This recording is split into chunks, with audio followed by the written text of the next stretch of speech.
everyone. Welcome to the Concussion Discussions series brought to you by Integrated Brain Centers. I am your host, Amy Zellmer from Faces of TBI.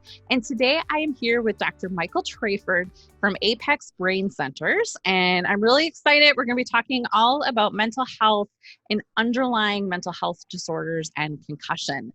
So really excited to chat with you about that today.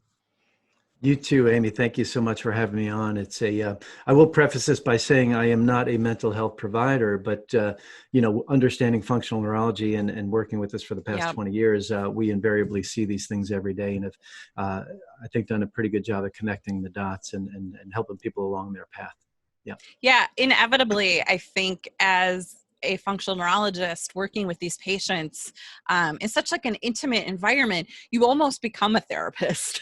Right. In a way. I know I Absolutely. feel that way even with my tribe at times. So yeah, and there's a couple of reasons for that, because number one, and there's a time and a place for everything, but conventionally speaking, most people are having to get all of their history and problems out in a minute or two or three. So when they actually get to somebody that's going to listen to them for a length of time, they're going to pour it out. And we have to certainly meter and manage that, but understand our place and how we can have an incredible impact on mental health, but also working with folks in the mental health arena that are understanding of the work we do, because it's a natural marriage, and folks in the neurosciences really need to be connecting with people in the mental health world, and it's just not happening all that much. Yeah, I agree. And it's, we had Jacob Meyer on here as well, talking about mental health, and it's so often not addressed, and it's often dismissed by your traditional doctors. Oh, you're just depressed. Here's an antidepressant. And that's not going to fix a brain injury. So I'm so glad we're talking about this and getting it out in the open for people, so they don't feel so alone and confused.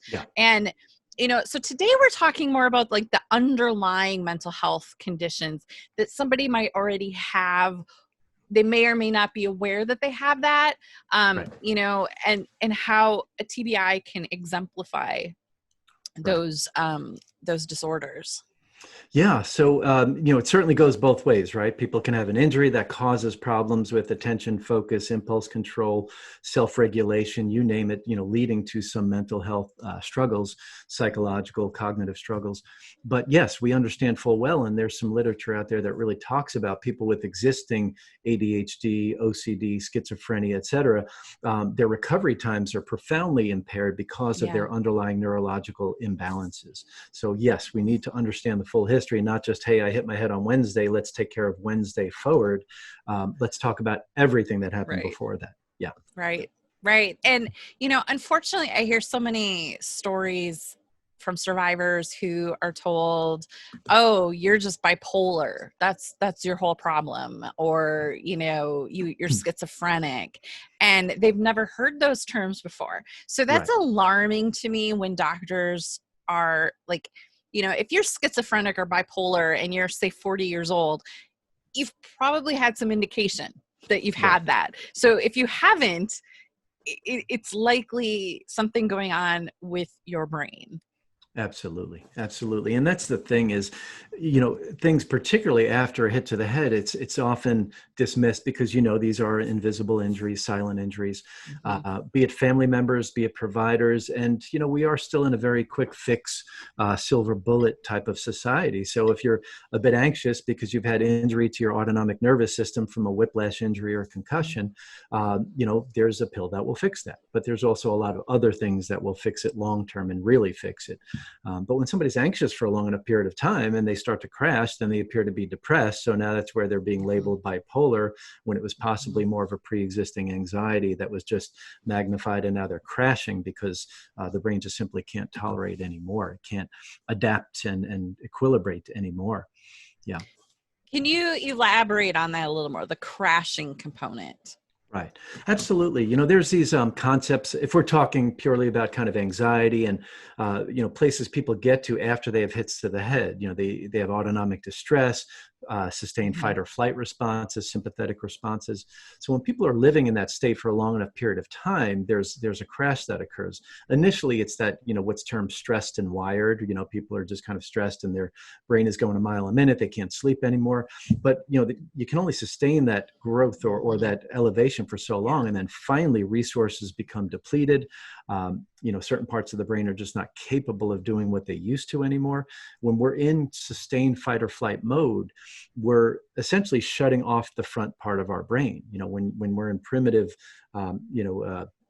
reflex mode, so to speak, our front brain is no longer there. It's been termed by people like Lewis, who wrote Biology of Desire, the captain of the ship just jumps overboard, basically. So when we don't have those capacities to self-regulate, inhibit impulses, do all the things we can do as advanced, evolved, adapted humans, then we simply just start to crash. And that's devastating for people, because that's when, suicidal ideation and generally people that will not follow through on those things, thankfully, but people start feeling depressed enough to say that I just wish I weren't here anymore. I can't do anything about it, but I just wish I weren't here anymore. And they wouldn't have a problem if they weren't. And that's a really bad place to be, which is why doctors really need to start listening to these things. And not that they don't take them seriously, but go beyond the pill for the symptom. Here's the pill. Right. Yeah. Right. And things like that are very alarming to spouses or parents or the loved ones when we start hearing people say, like, I just wish I weren't even here anymore, or I'm a burden to you. It'd be easier if I had just died in the car accident. Right. And those are, those suicidal ideations. After brain injury, you're 10 times more likely to have suicidal ideations than like the regular population. And again, ideation doesn't mean you're going to follow through on that. But we are, I believe it's 3 times more likely to follow through on those thoughts. Yeah. And so as a loved one, it's important to understand where those thoughts are coming from, right? Yeah, absolutely. And also too, to understand that, it's not about validating or going against what the person is feeling, but just simply listening. We need to listen. We need to not say, 100%. Oh, you don't mean that, or I completely understand what you're saying, because number one, we can't completely understand what they're saying. And we don't want to go that way of saying, you don't mean that. So we need to get them to people that can recognize these things and begin to kind of peel the layers off the onion. Because, for example, if it's a left brain injury, if somebody had a blunt force trauma to the front of the head, they got punched in the head or hit the head on the concrete, we know full well the left hemisphere is associated with positive emotions, approach behavior, reward oriented. So if we have deficits in that type of activity now, we tend to be a bit more withdrawn or more right brain oriented, so to speak. So it's perfectly normal in those cases until that left brain is healed to feel that way. But they need to get with providers, be it the functional neurologists, the mental health specialists, hopefully a combination of both that can really understand it from that perspective, because we see light bulbs go off all the time in the office here when we're reviewing an EEG or, a balance test or a cognitive test. And we can say, this is more of a left brain injury. This is more of a right brain injury. It's more of an injury in the connection between the hemispheres. And it really starts to validate what they've been feeling. And what's even better is when a family member is in that room and they hear that as well, because they think, my goodness, they're, this is what they're going through, and now it's finally explained. So we need that evidence, that objective, quantifiable evidence of insult or injury, so that we can better support the individual through what they're feeling, as opposed to the validation or the denial. Yeah. Such great advice. Just listen. Just be a listener. Don't try to like change their opinion of how they should feel. Right. Because you're just going to thrust them into even more hypervigilance and sympathetic behavior. And we know where that goes. That's why, so many relationships are fractured and jobs are lost because people just, they can't think rationally, make decisions, inhibit impulses, all that stuff we keep talking about when they're in that constant state of stress. So we need to keep them out of it.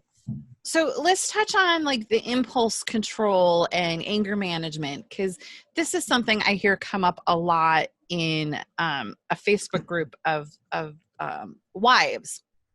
Right. And they have a lot of frustration that their husband is now like angry all the time. He like throws things, he gets frustrated, and it's challenging. It breaks my heart, because I know that they just need to get to the right treatment. Right. and it hasn't happened. I know that they can help this person. And so that's why I'm so passionate about doing these videos. But, you know, that anger management, impulse control, poor decision making, you know, like he went out and bought a $10,000 tractor and we didn't need it, right? Like, or whatever it was. You know, I that tell poor you from decision-making. from that part of the country, tractor is the first thing that came out. That's great. I love it.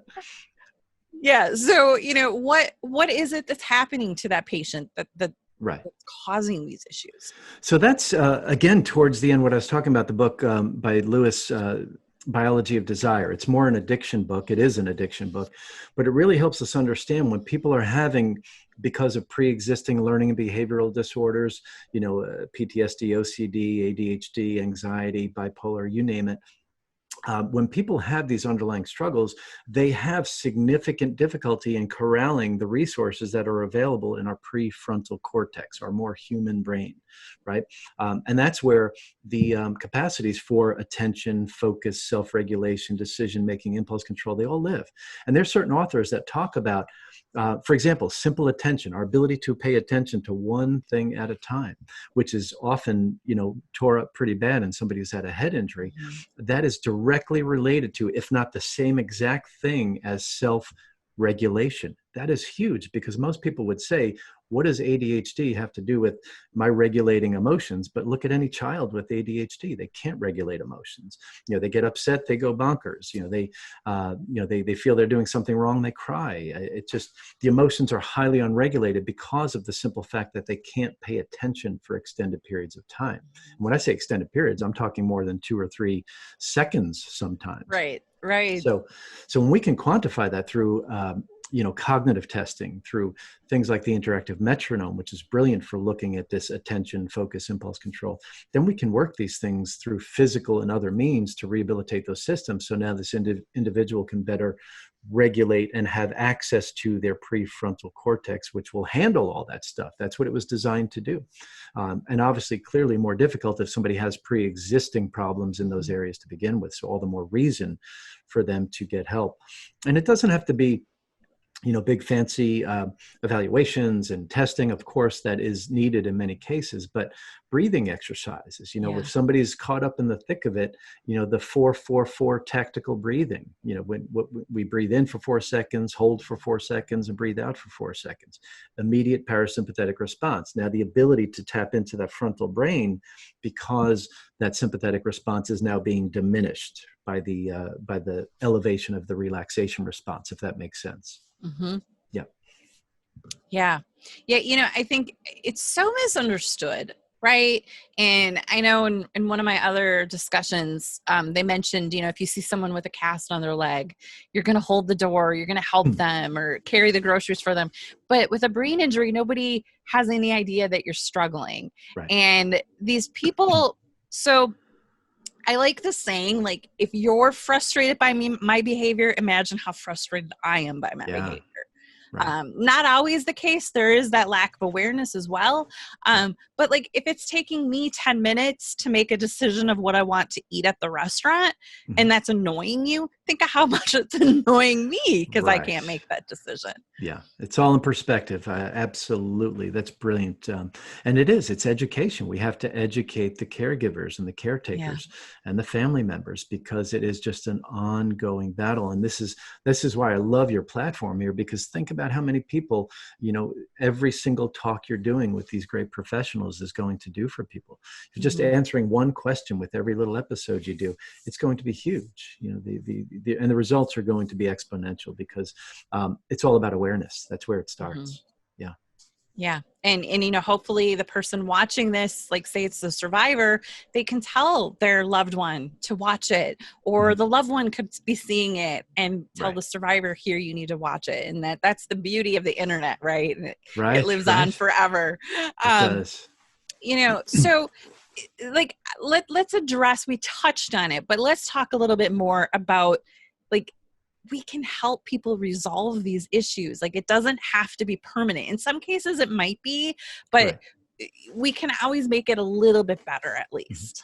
Yeah, absolutely. And we see the full spectrum of brain injuries. First off, I'll say, which I'm sure you agree with, the whole MTBI, mild traumatic brain injury for concussion. I see your look right there. It's, that has to go.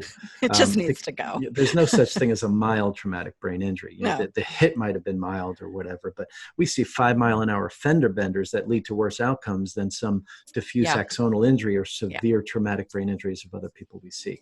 So it's not based, like you said, what you can see or can't see. It's based on what happens under the hood.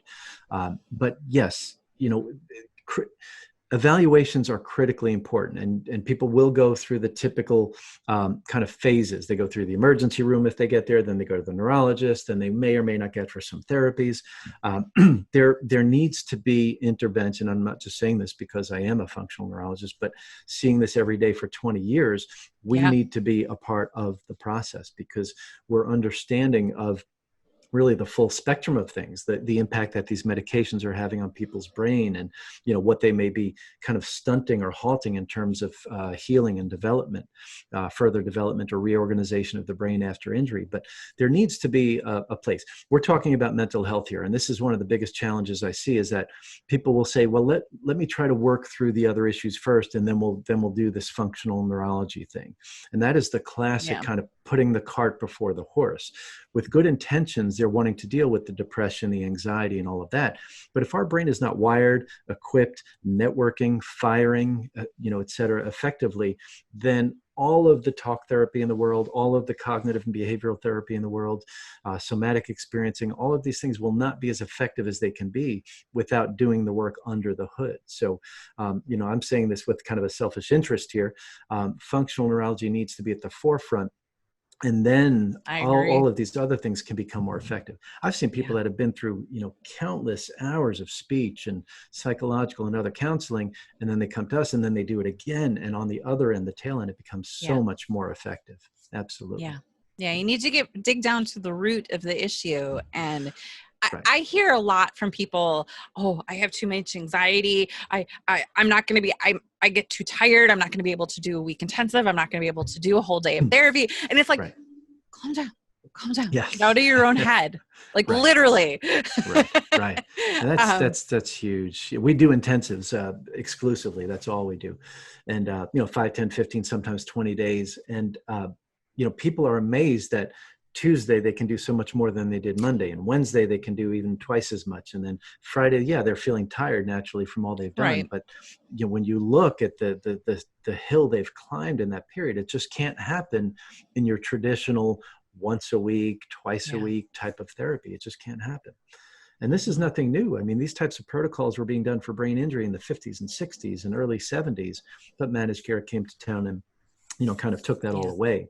So the norm became what really didn't work for people. So intensive care, I'm glad you hit on that. Intensive care is critical in these cases. Number one, because, it's all about the frequency and intensity of stimulation if we want to change the brain, but also too, from a motivation standpoint. If you're working with somebody with a brain injury in their family and you're 3 or 4 or 5 weeks in and you haven't seen any movement of a needle, then they're not going to want to stay the course. Yeah. And, the whole intensive model, I get that all the time. I get that question all the time. Like, well, is it really better than going a couple times a week for like 12 weeks or whatever? And I'm like, yes, because the purpose, like, to really just simplify it, is you have to really, because your brain has rewired itself. It's super smart. It's like, oh, you've damaged this. We have to reroute around it. But then it doesn't ever go back to that original path. And so that's where you guys come in, and you're like, we have to keep hitting it to tell it needs to go back there. I know I super simplify that, but no, that's perfect. That's perfect. Plasticity, right? People hear the term plasticity and they automatically assume it's a good thing. Well, there's the dark side of plasticity, the maladaptive plasticity. So when somebody's had an injury to the brain, their eyes don't move as well as they should. Their inner ear mechanisms are off. They've created a new normal that needs to be undone or interrupted. And you can only interrupt that doing it rapidly. If you don't, see, a lot of people look at the time. I've got to do this for 5 days. I've got to take a week. I've got to go somewhere. It's going to cost a lot. Well, the fact is, in the long run, it will be far more effective clinically, from a clinical outcomes perspective, far more effective from a time perspective, and far more effective from a financial perspective as well. Because we've seen people, that have laid out, sometimes hundreds of thousands of dollars, particularly when there's associated addiction and things like that. And they've been through residential and intensive outpatient and all the addiction recovery programs because of brain injuries. If they had just come to us first, we're not saying that absolutely every time, because addiction is a very complicated thing that we see all the time. But, we are able to interrupt those cycles, that people won't get caught up in the revolving door of recovery, recovery, relapse. And in the long run, we'll technically save them, tens, if not hundreds of thousands of dollars. Yeah. And, for me, I was 2.5 years before I found functional neurology, and I was skeptical. I was like, well, all the doctors have told me there's nothing that they can do. Why do you have something different? And I mean, it just blew me away. My initial exam was 2.5 hours, and no one had spent more than 10 minutes with me before. So, it just, the results blew me away. So And that's a good point too, because it's never too late. I mean, we've seen people 5, 10, 15, 20. The longest I've seen somebody outside of post-concussion syndrome is about 45 years. Wow. And change can happen at that point. I mean, the system has hardwired itself negatively, but change can still occur. Absolutely. Well, Dr. Trayford, this has been such a wonderful conversation, such important information. And I just want people to know that all your information is below the video, but your website is apexbraincenters.com. They can find you on Instagram as well at Apex Brain Centers. And if someone is interested in working with you, they can give the clinic a call and schedule a consultation, right?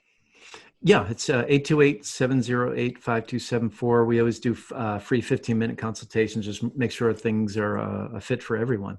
Another resource too for your folks, I have a podcast that I've done for years. It's a great free resource just called trainyourbrainpodcast.com. It's just daily tips and tricks and hints and things that people can do just to make a better brain. So for folks that may not be able to have access to intensive care, which I personally think everybody can, given the right help and assistance, but it's a really great way to start for people that are just kind of trying to figure things out. Yeah. Awesome. Well, thank you so much for being here today, Dr. Trayford. And again, all the information is below this video. Great. Be sure to leave us a comment. Let us know what you really enjoyed today, or if you have any further questions. And be sure to hit the subscribe button so that you also don't miss any of these conversations. So thanks, and I will see you all in the next episode. Thanks, Amy. Take care. Keep up the great work.